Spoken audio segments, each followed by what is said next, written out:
पिछले समय में हम लोगों ने कंडक्टर्स के बारे में बहुत सारी बातें की थी और अब दूसरी कैटेगरी जो डाइलेक्ट्रिक्स की है उसके बारे में हम लोग बात कर रहे हैं। और हमने ये डिफ़ाइन किया था, एक नया वेक्टर फील्ड डिफ़ाइन किया था जिसको हमने पोलराइजेशन कहा था। पोलराइजेशन वेक्टर कैपिटल P इसे हमने डिनोट किया था। और कैसे डिफ़ाइन किया था हमने कि अगर हमारा मटेरियल है और उस मटेरियल के अंदर में अगर हम एक छोटा वॉल्यूम लेते हैं डी टॉ, और इसमें जितने एटम्स, मॉलिक्यूल्स, एलिमेंट्री यूनिट्स हैं उन सब के डायपोल मोमेंट को देखते हैं और इस वॉल्यूम का जो रिजल्टेंट टोटल डायपोल मोमेंट है उसको देखते हैं, और वो अगर dp होता है तो हम कहते हैं कि जो हमारा पोलराइजेशन वेक्टर p है वो है ये dipole moment divided by this volume. इसको हम इस पॉइंट पर P कहते हैं। ऐसा ही दूसरे पॉइंट पर अगर हमें करना है तो वहाँ एक छोटा वॉल्यूम लेके और वहाँ कितना डायपोल मोमेंट है टोटल वो देखना, उसी से ये P डिफ़ाइन करते हैं। और इसलिए ये जो P है वो स्पेस पॉइंट का फंक्शन है ऐसा, और इसको हम लोग कहते हैं पोलराइजेशन।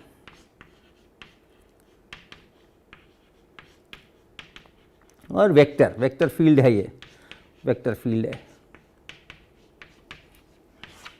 क्यों है ऐसा, ये डायपोल मोमेंट कहाँ से आते हैं, इसकी भी थोड़ी सी हम लोगों ने चर्चा की थी कि हर एक एटम जो है या इसका जो भी एलिमेंट्री यूनिट है, मॉलिक्यूल है, वो अपने आप में नॉन पोलर हो सकता है, यानी उसमें डायपोल मोमेंट हो सकता है, और इन सब के डायपोल मोमेंट मिल करके यहाँ पे एक डायपोल मोमेंट बना सकते हैं। और या वो पोलर हो सकता है अगर डायपोल मोमेंट्स है, या फिर नॉन पोलर हो सकता है जिसमें कि वो डायपोल मोमेंट्स नहीं है, लेकिन अगर इलेक्ट्रिक फील्ड में उसको रख देते हैं तो फिर कुछ क्लाउड्स, इलेक्ट्रॉन क्लाउड्स पुल होते हैं जिसके कारण से डायपोल मोमेंट बन जाता है, और वहाँ से भी ये dp बन सकता है और वहाँ से भी पोलराइजेशन आ सकते हैं। तो पहले तो आज थोड़ी सी हम लोग मॉडलिंग करेंगे इस P तक पहुँचने के लिए, एटम्स मॉलिक्यूल से इस P तक पहुँचने के लिए हम थोड़ी सी एक मॉडल की चर्चा करते हैं। बेसिकली ये नॉन पोलर मटीरियल्स के लिए थोड़ा सा क्लोज है रियलिटी के। मॉडल्स तो वैसे मॉडल्स होते हैं, रियलिस्टिक तो होते नहीं हैं, लेकिन हाँ ये थोड़ा सा क्लोज ज़रूर आएगा। तो एक हम मॉडल क्रिएट करते हैं जिसमें हम कहते हैं कि हर एक उसका जो एलिमेंट्री यूनिट है, इस समय हम उसको मॉलिक्यूल कहते हैं, हर एक जो मॉलिक्यूल है उसका डायपोल मोमेंट शुरू में ज़ीरो है। शुरू में डायपोल मोमेंट इसका ज़ीरो है पर मॉलिक्यूल, हर एक मॉलिक्यूल का। Of each molecule is zero. और इसका मतलब क्या कि जो पॉजिटिव चार्ज हैं, कहाँ से, न्यूक्लियाई से, जो प्रोटॉन्स हैं उनके सारे प्रोटॉन्स जो है वो मिलकर के जो चार्ज है उसका जो हम सेंटर बनाएंगे, और नेगेटिव चार्ज इसका जो हम सेंटर बनाएंगे वो सेंटर्स कोइंसाइड कर रहे हैं।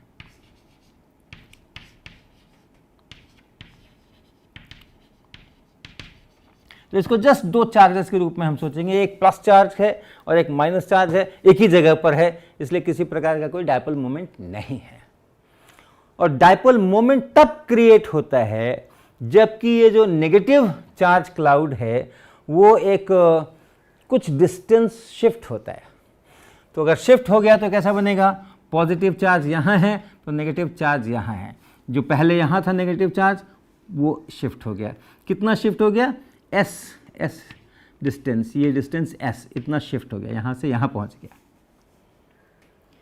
और अगर ये चार्ज q है यहाँ पे, माइनस q और प्लस q, तो इसका जो डायपोल मोमेंट बना इस अकेले यूनिट का वो q इंटू एस।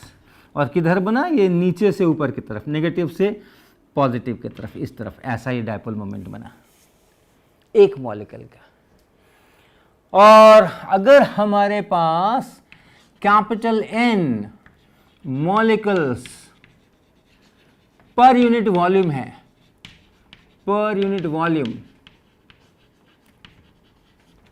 ये अगर है, और हमने एक डीटो वॉल्यूम लिया, ये मान लो बड़ा मटेरियल है उसमें हमने डीटो वॉल्यूम लिया, तो कितने मॉलिक्यूल्स हो गए इसके अंदर में, इस डीटो के अंदर में n पर यूनिट वॉल्यूम और इनटू वॉल्यूम इतने मॉलिक्यूल्स हो गए। और हर एक मॉलिक्यूल का डायपोल मोमेंट कितना है? अगर हर एक मॉलिक्यूल s डिस्टेंस से शिफ्ट हो गया है, उसका जो नेगेटिव चार्ज क्लाउड है वो s डिस्टेंस से शिफ्ट हो गया है, तो हर एक मॉलिक्यूल के अंदर इतना इतना डायपोल मोमेंट आ गया है। तो q इंटू s, ये इतना डायपोल मोमेंट डीटो वॉल्यूम में क्रिएट हो गया है। और इसलिए जो पोलराइजेशन है p, जो कि dp डीटो है, ये dp बन गया, ये आपका इतना डायपोल मोमेंट बन गया। तो जो डायपोल मोमेंट को आप वॉल्यूम से भाग लगा के पोलराइजेशन वेक्टर निकाल लीजिए, वो हो गया, इस डीटो से भाग लगा दीजिए n into Q into S.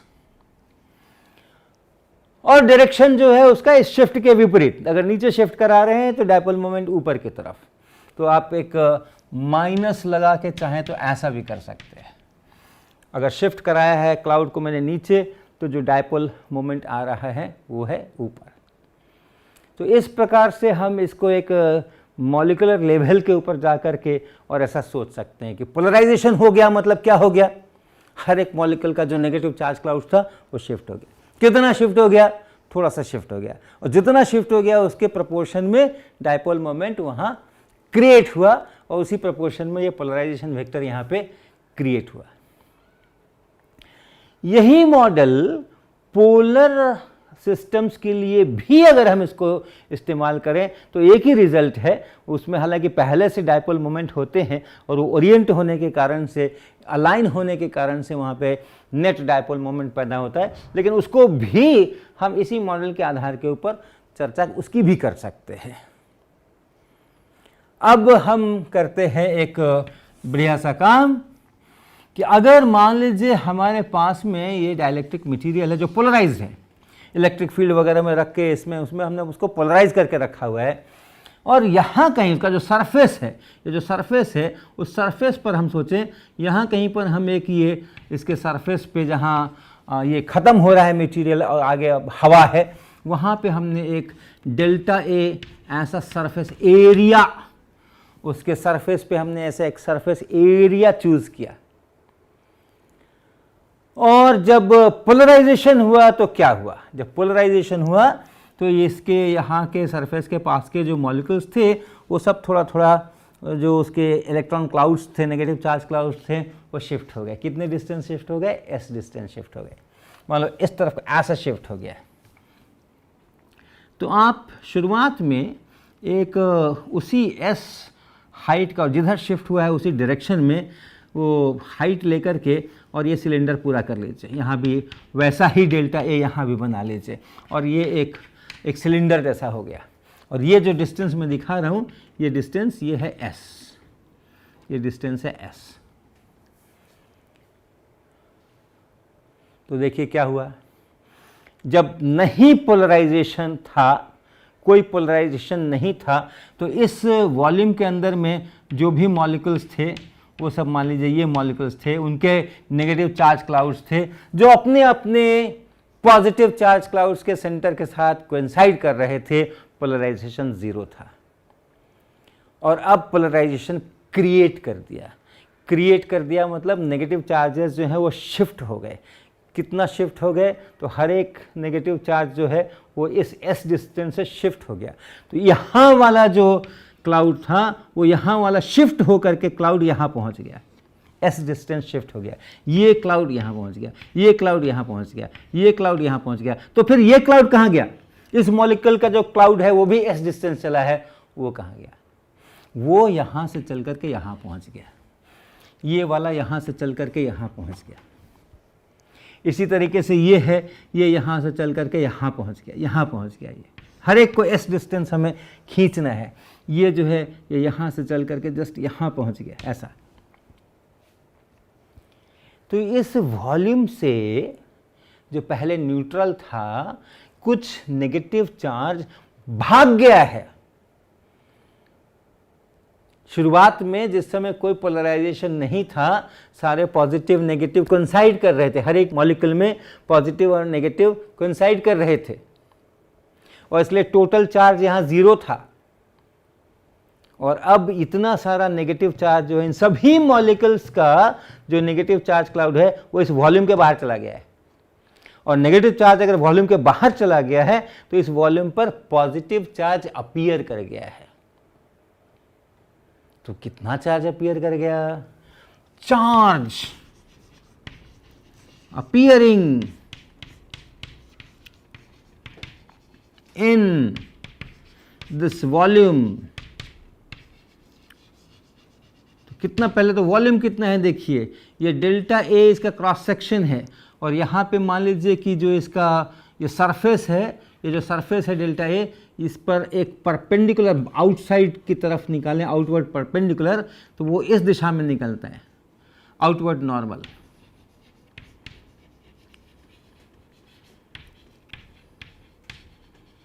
और ये जो शिफ्ट हो रहा है वो ऐसा इस दिशा में शिफ्ट हो रहा है, इस दिशा में, और इस एंगल को आप थीटा कहिए, इस एंगल को आप थीटा कहिए।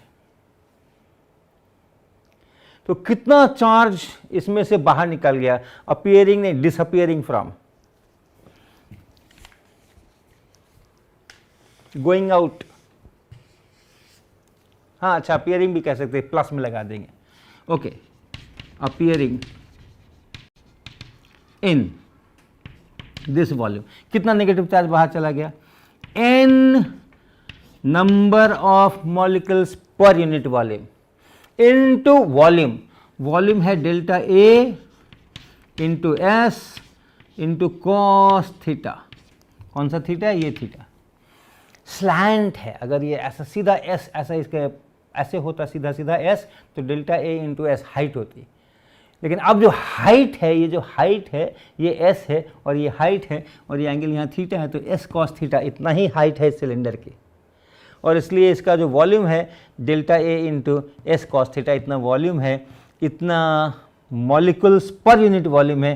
तो इतने टोटल क्लाउड्स हैं जो कि बाहर निकल गए हैं, और हर एक पर अगर क्यू चार्ज हम लेके चलते हैं तो ये क्यू इंटू क्यू, इतना नेगेटिव क्यू इतना बाहर गया है, तो प्लस क्यू इतना इसमें अब अपीयर कर रहा है, अब वो दिख रहा है यहाँ पे।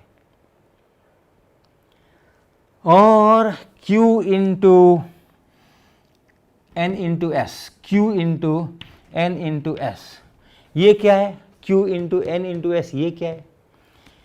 ये है हमारा पोलराइजेशन, उसका मैग्नीट्यूड। तो ये है P इंटू डेल्टा ए और इंटू कॉस थीटा।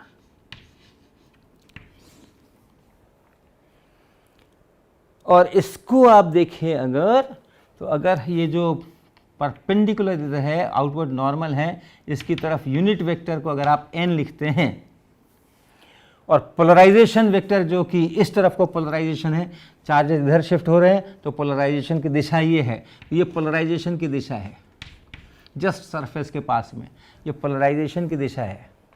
तो आप देखते हैं कि इसको आप लिख सकते हैं P ऐसा और डेल्टा ए ऐसा, और उसके बाद डॉट यूनिट वेक्टर n।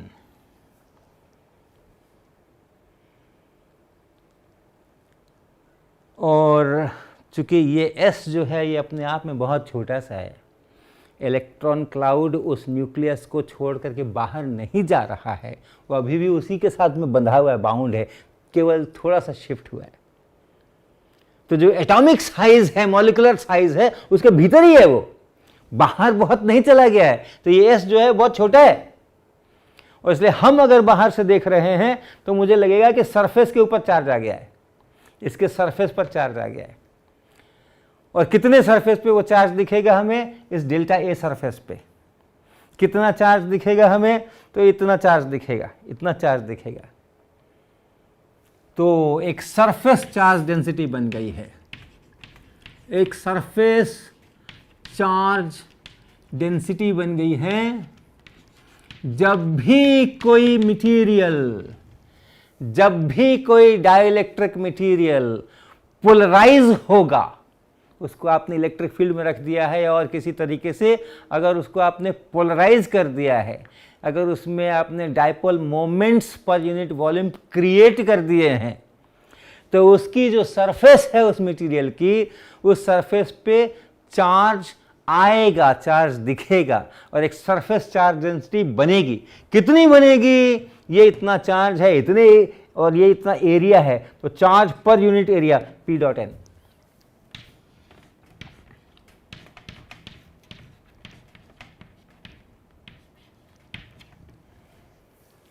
तो जब भी कोई आपके पास डाइलेक्ट्रिक मटेरियल होगा तो उसके आप सरफेस पर देखेंगे तो आप देखेंगे कि यहाँ पे कुछ चार्ज है। कितना चार्ज है? तो आउटवर्ड नॉर्मल देखिए n, पोलराइजेशन का डायरेक्शन देखिए, यहाँ पर क्या मैग्नीट्यूड देखिए, इसका उसका डॉट प्रोडक्ट बनाइए, वो जो चीज़ आएगी उतना यहाँ पे सरफेस चार्ज डेंसिटी अपीयर करेगी। ये B लिखा है मैंने, ये B लिखा है बाउंड के लिए, इसको हम कहते हैं बाउंड सरफेस चार्ज डेंसिटी। क्यों? ये जो चार्जेस अपीयर हो रहे हैं, ये चार्जेस उन इलेक्ट्रॉन क्लाउड्स के शिफ्ट के कारण से हो रहे हैं। वो इलेक्ट्रॉन क्लाउड्स अभी भी अपने करस्पॉन्डिंग जो न्यूक्लियस या न्यूक्लियाई हैं उनके साथ में बंधे हुए हैं, उससे अलग नहीं हो गए हैं, उससे हट नहीं गए हैं, उससे अलग होकर कहीं और नहीं जा सकते हैं। वो उसी के पास में ही जो को शिफ्ट होना है वो होना है। ये जो चार्ज यहाँ पे दिख रहा है इसको हम कहते हैं बाउंड सरफेस चार्ज डेंसिटी। जब हम किसी प्लास्टिक की रॉड को और कपड़े से रगड़ करके उसको चार्ज वार्ज करते हैं तो जो सरफेस पर चार्ज आता है वो ऐसा ही वाला चार्ज आता है, इसी प्रकार का चार्ज आता है। तो ये एक ध्यान में रखने का है। दूसरी चीज जो हम इंपॉर्टेंट चीज यहां से निकालेंगे वो ये कि सरफेस पे तो चार्जेस ठीक है दिख रहे हैं, क्या अंदर में भी वॉल्यूम में भी चार्ज अपीयर करते हैं क्या? अगर ये डाइलेक्ट्रिक मटेरियल है मेरा पूरा और ये इलेक्ट्रिक फील्ड वगैरह लगा के मैंने इसको पोलराइज कर दिया तो यहाँ मुझे चार्ज दिखेगा, यहाँ चार्ज दिखेगा, ठीक, और उसका एक्सप्रेशन यहाँ से मिलेगा। लेकिन इसके अंदर का, इंटीरियर के अंदर, इसके भीतर में जो वॉल्यूम है, क्या उस वॉल्यूम में भी कोई चार्ज गया है? उसमें भी चार्ज जा सकता है और उसको हम लोग कैसे हैंडल करते हैं वो भी देखिए।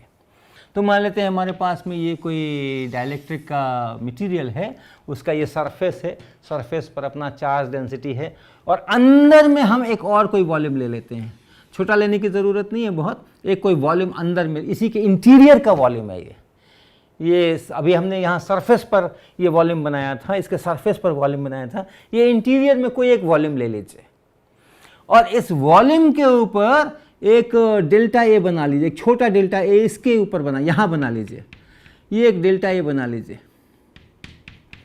ये डेल्टा ए का एरिया यहाँ पे बना लीजिए और यहाँ पे जब इसको पोलराइज किया और जो शिफ्ट हुआ है तो इस साइड में आप इस साइड में s डिस्टेंस ले करके ऐसा s का इधर की तरफ ये s ऐसे शिफ्ट हो रहा है, ऐसे इलेक्ट्रॉन क्लाउड्स ऐसे शिफ्ट हो रहे हैं यहाँ पर, तो उसी डायरेक्शन में s डिस्टेंस का ये लाइन डाल करके और यहाँ वैसा ही डेल्टा ए बना करके एक सिलेंडर कर दीजिए।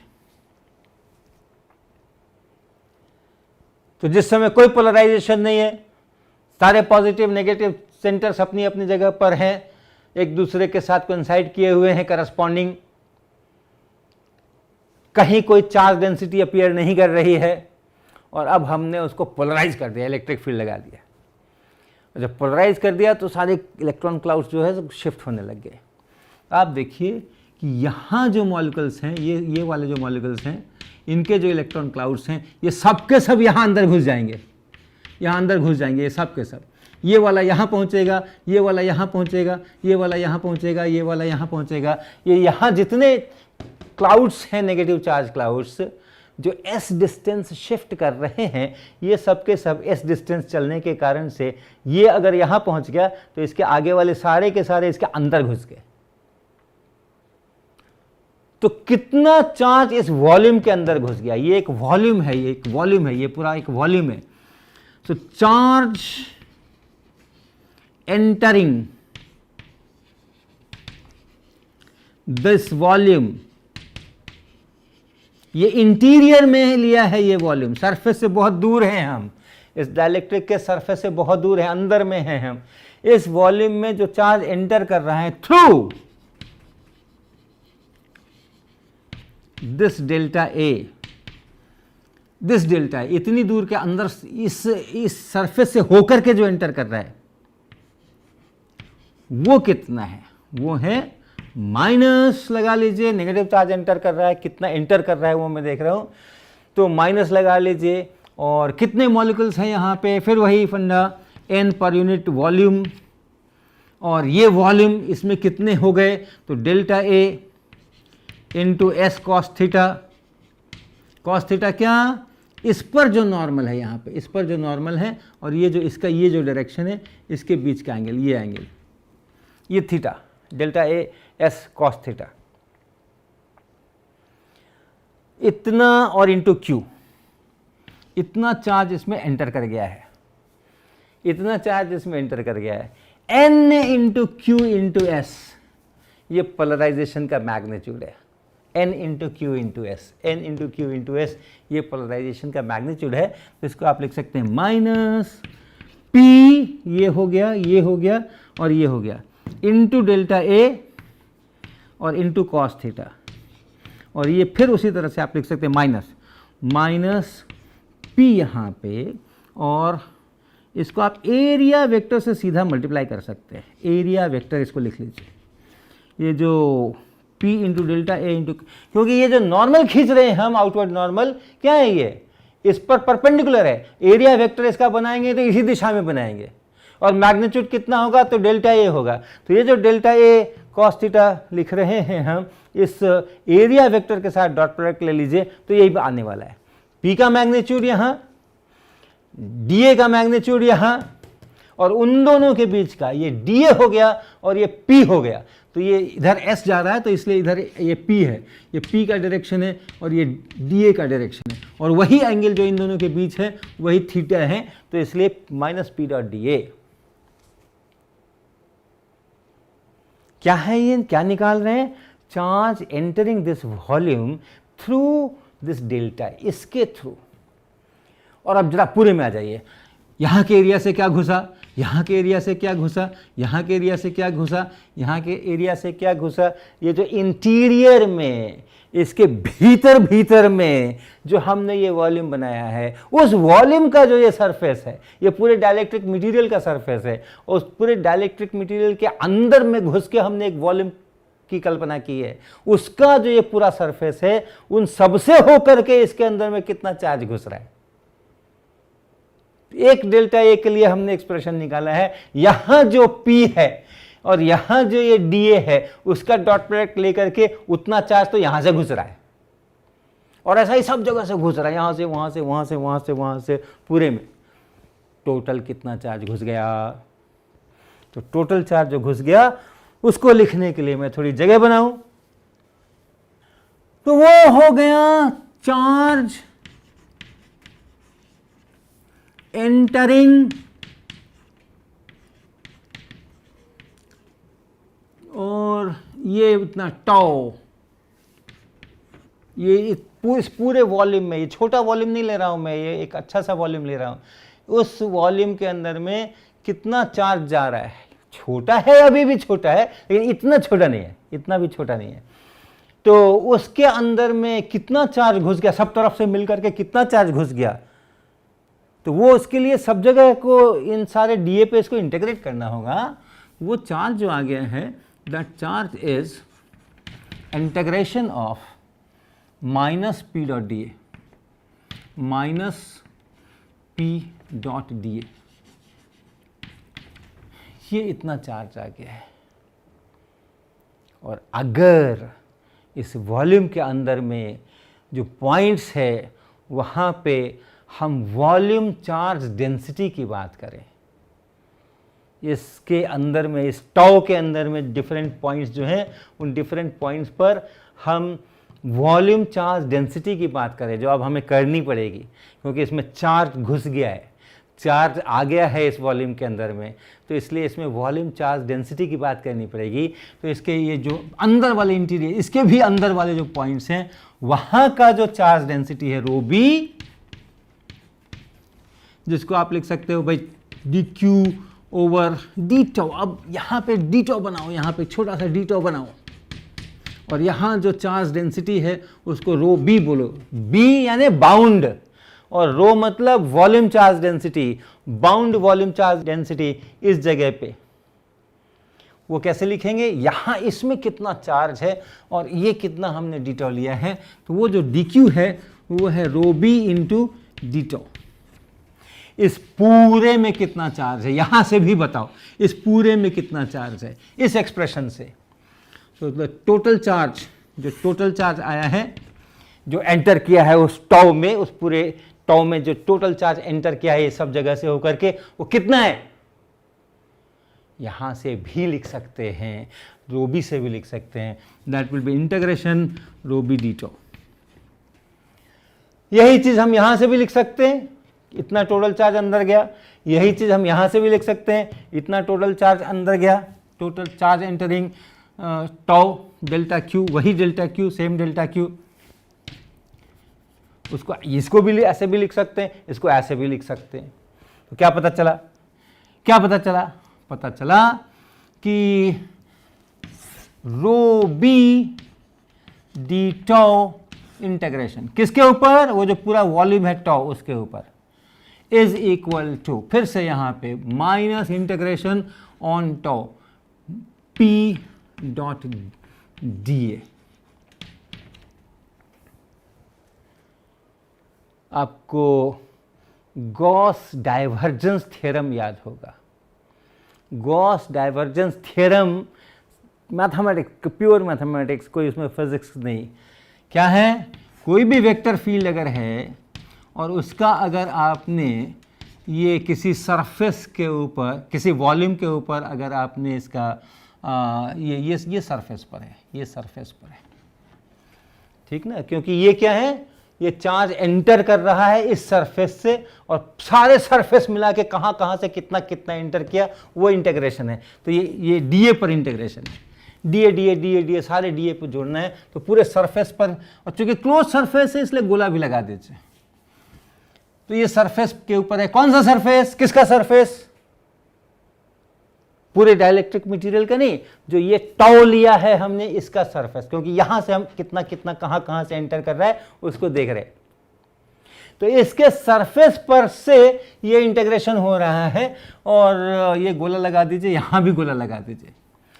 और गॉस डाइवर्जेंस थ्योरम है कि अगर किसी क्लोज सरफेस पे आप ये करते हो, एरिया इंटीग्रेशन करते हो, तो ये बराबर होता है उसी वेक्टर फील्ड का डाइवर्जेंस कर लीजिए, और ये जो नया वेक्टर फील्ड बना है इसका आप डी टॉ कर लीजिए, वॉल्यूम इंटीग्रेशन कर दीजिए, इसको आप वॉल्यूम पे इंटीग्रेट कर दीजिए, और ये जो सरफेस है इसी वॉल्यूम का ये सरफेस है। ये किसी भी वेक्टर फील्ड ए के लिए सही है। गॉस डाइवर्जेंस थ्योरम हम लोगों ने इसकी चर्चा पहले की है। इसका इस्तेमाल यहाँ कर लीजिए, इसका इस्तेमाल यहाँ कर लीजिए, इस पी वेक्टर के लिए इसको लिख लीजिए। तो ये जो close surface integration p dot D A है, ये बन जाएगा इंटीग्रेशन टॉ और डाइवर्जेंस ऑफ पी और डी टॉ, ये बन जाएगा। और अब आप इसको इससे मिलान कीजिए। अगर इस माइनस को भी यहाँ लिख लीजिए तो यहाँ ऐसा हो गया। तो क्या पा रहे हैं हम लोग, minus P dot D A का इंटीग्रेशन ऐसा हो गया। यहाँ से लिखें हम इंटीग्रेशन वॉल्यूम के ऊपर rho B D tau, rho B D tau is equal to क्या, minus surface integration p dot D a minus surface integration p dot D a, यानी ये इस पूरे की जगह पे हम ये लिख सकते हैं। तो क्या लिखा, माइनस इंटीग्रेशन वॉल्यूम के ऊपर divergence of p and then d tau. एक साइड में लिख लेते हैं, इसको इधर ले लेते हैं, tau rho b plus divergence of p and then d tau is equal to 0. Rho b जो वॉल्यूम चार्ज डेंसिटी अपीयर कर रही है अंदर में, plus divergence of p d tau, ये छोटा वाला डी टो, और इसका इंटीग्रेशन कहाँ, इतने बड़े वॉल्यूम पर, ये बराबर 0। और अब ये टो जो है आप कहीं भी ले सकते हैं इंटीरियर में, यहां लिया, यहां लिया, छोटा लिया और छोटा लिया और छोटा लिया, कोई भी डी टो लीजिएगा, कोई भी टो लीजिएगा तो सही होगा। ये valid for all volumes too. अगर किसी एक वॉल्यूम पर होता तब तो कहते यहां पॉजिटिव है वहां नेगेटिव है, सब मिलकर के 0 हो गया। लेकिन कैसा भी कहीं भी हम टो ले लें, छोटा से छोटा भी ले लें, बड़ा भी ले लें, तो हर बार यही होता है। ऐसा तभी संभव है जबकि ये चीज पॉइंट बाई पॉइंट 0, हर जगह ये 0 होगा, तभी ऐसा होगा कि कोई भी वॉल्यूम आप यहां बना लो, यहां बना लो, यहां बना लो, छोटा सा बना लो, बड़ा सा बना लो, हर बार 0 ही होना है। तो कहीं पर पॉजिटिव है और कहीं पर नेगेटिव है, तो जहां पॉजिटिव है वहीं पर छोटा सा टॉ बना लेते तो फिर पॉजिटिव मिलता, जहां नेगेटिव है वहीं पर छोटा सा टॉ बना लेते तो फिर नेगेटिव मिलता। हर बार अगर 0 मिलता है, हर बार 0 मिलता है, तभी संभव है जब हर पॉइंट पे रो बी बराबर हो माइनस डाइवर्जेंस ऑफ पी।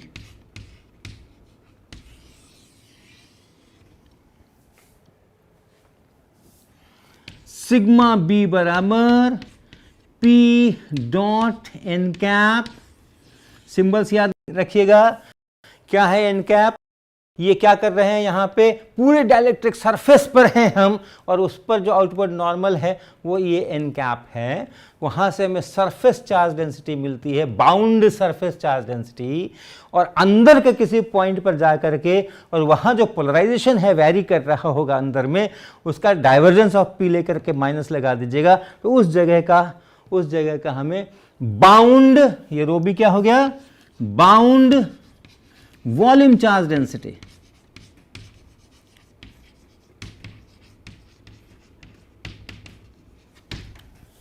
तो जो हमारे पोलराइज्ड डाइलेक्ट्रिक मटेरियल्स होंगे उसके सरफेस पर भी चार्जेस आएंगे, उसके इंटीरियर में भी चार्जेस आ सकते हैं। अगर डाइवर्जेंस पी 0 है तो इंटीरियर में नहीं आएंगे, लेकिन अगर डाइवर्जेंस पी 0 नहीं है तो इंटीरियर में भी वॉल्यूम चार्ज डेंसिटी आएगी, और सरफेस पर तो आएगी ही। पी अगर है तो सरफेस पर तो डेंसिटी आएगी ही।